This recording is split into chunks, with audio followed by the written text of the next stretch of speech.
Guys, this is kind of my emergency seer kit, survive, escape, resist, and evade kit. So I've already gone over this component, but I will just open it up and show you guys really quick just what I have in it. This is a triple lot design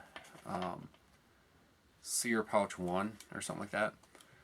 So inside of it, I'm not going to take everything out, but I have a Derma razor knife, a night core tube flashlight, a small hacksaw blade, some Kevlar cord, a spark light fire starter, handcuff key, some ceramic razor blades, some shims, some Pagoda lockpicks, some bobby pins, a lot of cool spy type stuff in here. So I've already gone over this kit in another video, which I will link to this video for you guys to go and check out. Okay, so today we're going to take a look at the other aspect of my seer kit. This is my personal survival kit. I've had videos in the past. It's kind of been evolving over time. I've had videos in the past showing my older personal survival kits, and I would use Altoid tins, and then I moved on to a slightly larger tin. I forget who made it, but I found it on Amazon, and it was fine. It wasn't that durable. It was just like, it was a tin, okay. And then I went to a lock sack bags, a 4x7 a lock sack, heavy mill waterproof bag, and I like that because it was see-through, so I could visually see everything. All the components were in there. That bag I could also double and use as a water collection device. I mean, it didn't hold a lot of water, but that's neither here nor there. It was just an added benefit. I finally switched to what will probably be my last personal survival kit container, and this is going to be a review of the container and also what I put in it. So before I open it, it's made by Solkoa. I think they're a survival school in Colorado or somewhere, and they make popular products like Fast Fire and Wet Fire, and they make a lot of other cool gadgets and gizmos. High quality stuff though. I first saw this tin on Black Scout Survival's channel. Just a shout out to him. He has one of the best kind of survival oriented escape and evasion type channels out there. So if you're not subscribed to him, I'll leave a link to his channel, but you're probably subscribed to him or at least have heard of him. So that's where I first saw this kit. This is the small size in the tan color, I believe. So its exterior dimensions are 4 inches by 2.5 inches by an inch, 1 3/8 inches about. Yeah, 1 3/8 inches exterior dimensions.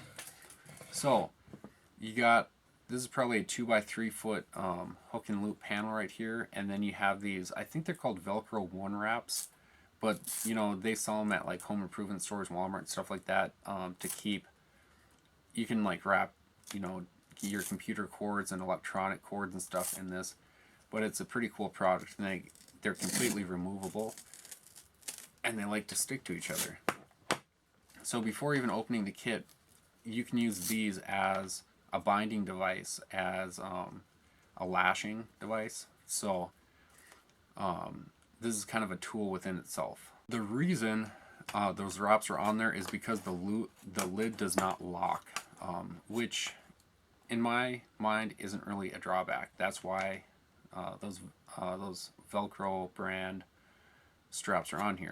So the lid is kind of loose on there. It's made out of, I believe, 6061 billet aluminum. So it literally starts as a block of aluminum and then it's machined out.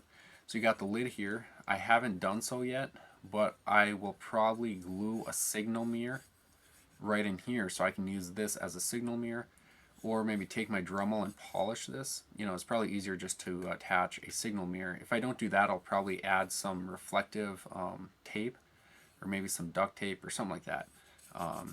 Or maybe duct tape some like needles, or something like that. I'll leave that up to my imagination. Okay, so this is my kit. Okay, and this has been an evolution of a long time. You know, this isn't my first rodeo. I, you know, I've kind of ran the whole gambit of what I've put in these. And this is kind of my current iteration, and probably it will stay like this for, you know, the extended future. You know, over time I might tweak some things and stuff like that. But let's just get through it, and I'll show you everything I have in it. So first, just a small button compass. It's reasonably accurate right now. Yeah, that's south, north. Um, and again, the purpose of this is kind of a backup. Like last resort, you're really in trouble if you're using this kit. So I'm not expecting to do. I don't even have a map in here, but this is just to get me general bearings. Okay, so if I want to walk in a westerly direction, okay, west. Okay, but it's not that accurate. It doesn't take up a lot of space, so I threw it in here. Next is a photon freedom light. These things, you know, keychain light, stuff like that, they're really bright for their small size. This one came from ITS Tactical, so it has their little logo on there, and then it has the switch right here for constant on, constant off. If this was a real like E&E type kit, this would probably be a red LED one, maybe with the shielding here.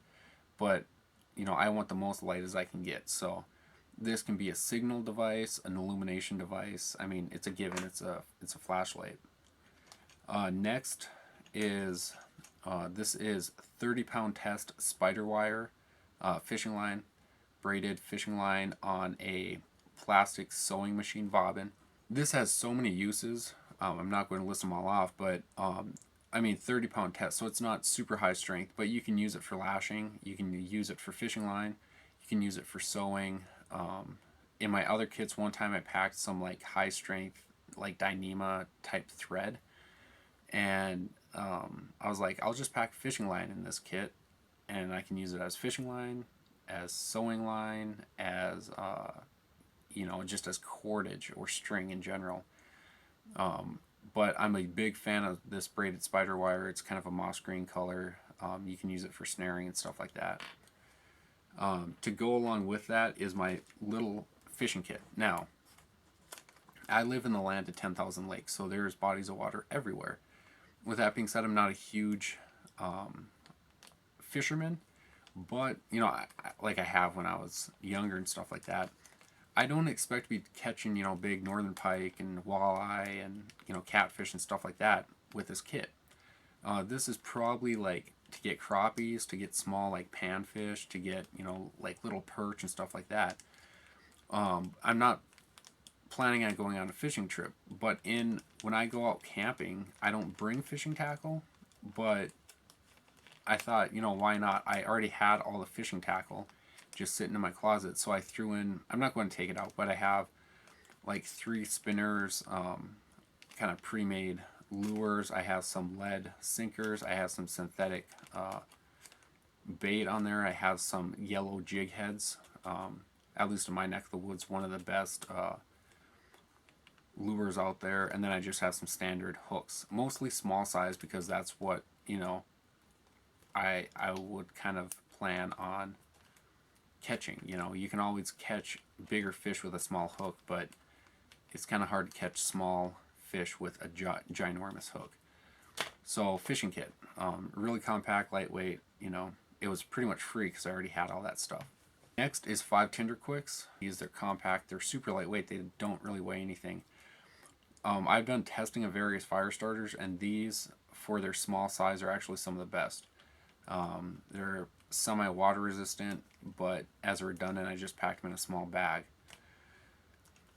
To go along with that is a small, some people pack small ferro rods in these kits, like tiny ferro rods. I don't like that for a couple aspects. First, I've used those before, and they're a pain in the ass to use. If you strike them too hard, you can lose them. They're normally that gray color, black or gray in color, so you know they're going to be lost. You know, this is kind of a copper bronze type color, and I can use it without a like striking device. You know, I can use it one-handed. I don't have to hold it and strike it. And you know, it puts out sparks. So that's what I put in here. You might be wondering why I don't have like a mini Bic lighter. You know, I've had different videos in the past like saying how awesome Bic lighters are, and they are awesome. And because they're awesome, I tend to pack 2 or 3 in my normal kit and at least 1 in my pocket. So most likely I would have a Bic lighter with me. Like I said, this is a backup last resort type kit. So I think it's kind of dumb to have, a lighter taking up space in here and then 3 others in my kit. For signaling, small titanium whistle. For my cutting tool, a Derma safe surgical razor. These things don't even want to touch the blade, but they're really, really sharp. Okay, so before leaving cutting tools, I had this in this kit for a while. Leatherman Squirt PS4. I'm a big fan of Leatherman, and this one, I had one on my keychain, so I was like, well, I'll just buy another one, throw in this kit. It turns out for the amount of tools you get, it's kind of bulky for this aspect, for this type of kit. It took up a lot of space. It's kind of heavy. A lot of you guys already know, but okay, so it has wire cutters. It has a little pair of pliers. Those are really useful. It has a small knife blade. Again, useful. But now it has this tiny, like 1-inch double-sided file. Okay, what are you going to use this for? Okay, I'm going to sharpen my, I don't know, I'm going to make something, in a survival situation. It's not that effective. And then on this side you have a small flathead screwdriver. I mean, again, yeah, you might run into situations where you need a screwdriver, but this is like a last resort type kit. And then over here you have another flat tip with a cap lifter. As much as I'd enjoy the aspect of being in a survival situation with a 12-pack, 6-pack of whatever Shiner box, something like that, that doesn't seem that realistic. And there's 101 other ways to open a bottle, so you don't need a cap lifter, and so you have another flat tip screwdriver. So that's why I don't have this in my kit. I mean, it's kind of cool, but I carry a Leatherman daily, a full-size Leatherman, so the chances of me having that Leatherman when something bad happens is, pretty high. So I got more fire making. I got 1, 2, 3, 4, 5, 6, 7 matches on the strikers. These are lifeboat or safety matches or windproof, waterproof matches. Between this, my Tinder Quicks, and that spark wheel, I'll have at least a couple fires. To cordage, this might surprise some of you guys, but this is 25 feet of 200-pound test Kevlar cordage. So this is for shelter building, for lashing. You don't know what situation you're going to be in, so this could possibly be to close down or disable a door in some apartment building. This could be used as a friction saw to get out of zip ties. 101 uses. But again, this is 25 feet, and then it's also on an SC survival card that I just cut down a little bit. I packed it this way just because of how thin it comes out, but that's 25 feet of Kevlar cord. In here, I have a small signal mirror, okay? And then I just have a Fresnel lens, for inspecting splinters, cuts, stuff like that, for, starting fires, stuff, Is it that needed? Not really, but it's super thin. It doesn't really take up any space. This is like, I think like a 2 by 2 foot piece of aluminum foil. So for like my fishing kit, if I wanted to, pan broil some fish or something like that, just wrap them up in some foil and cook them. Right here, I have 6 Aquamira water tablets, which are kind of crammed in there. Kind of hard to get out of there. But 6 water tablets, and then below that I have, again, kind of hard to get out of there, 2 of these 1 liter Whirlpack water bags. This last one, I'm not even going to get out of there, but I have another one in here plus this one. So why do I have two? Well, because water is important and these bags aren't that durable. So it's just kind of Murphy's Law of redundancy. If one breaks, you got another one. Or you can do 2 liters of water at once.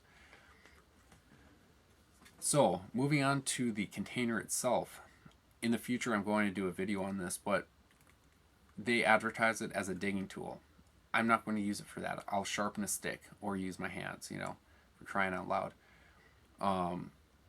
But they do advertise you can just boil water in this, which is kind of cool. I filled it with water. It holds about like 3 or 4 ounces, so not that much. So if you have a little fire, you could boil some.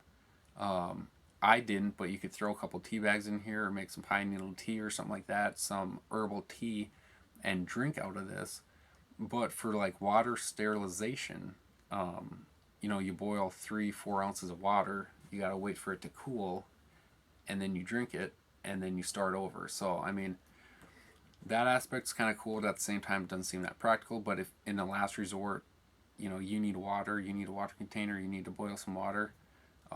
You could use this for like a really small frying pan too, like a tiny frying pan.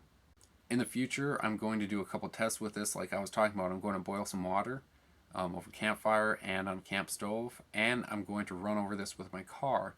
And then I'm also going to do a video just using these survival products. This might void the warranty too, but I actually ran over this with a skid steer, a tracked skid steer, and then I cleaned it up a little bit, and there's a couple of scuff marks and stuff, so I cleaned those up, but it survived that. So that's the main reason I like this. Just super strong, super durable product. Okay, so let's talk about the elephant in the room. The price. Retail, I think these go for like 50 some bucks, and then they make a larger version for like 65. Don't ask me why, but I picked this up on Amazon for $25. I had it in my shopping cart, or I had it in my like save for later, and then they said, one important message, something in your cart changed prices.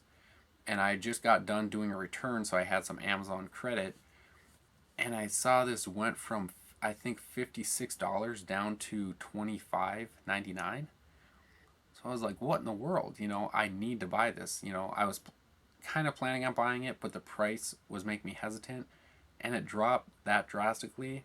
So I knew like sometimes that only lasts for an hour or two, so I just like boom, added it to my cart with a couple other things I was already buying, and I bought it. I believe they make a black, an orange, a red, and then this, I think they mark it as the tan. And again, I'm colorblind. It looks kind of like silver to me. I mean, it might have a tan hue to it. I got tan. Don't ask me why. That's just the color I bought. But I hope you guys like this review. Like always, make sure to comment below if you like this video. Make sure to give it a big thumbs up. And if you haven't already, go back to my homepage, check out some of my current videos, and if you like what you see, feel free to subscribe. But until next time, stay prepared.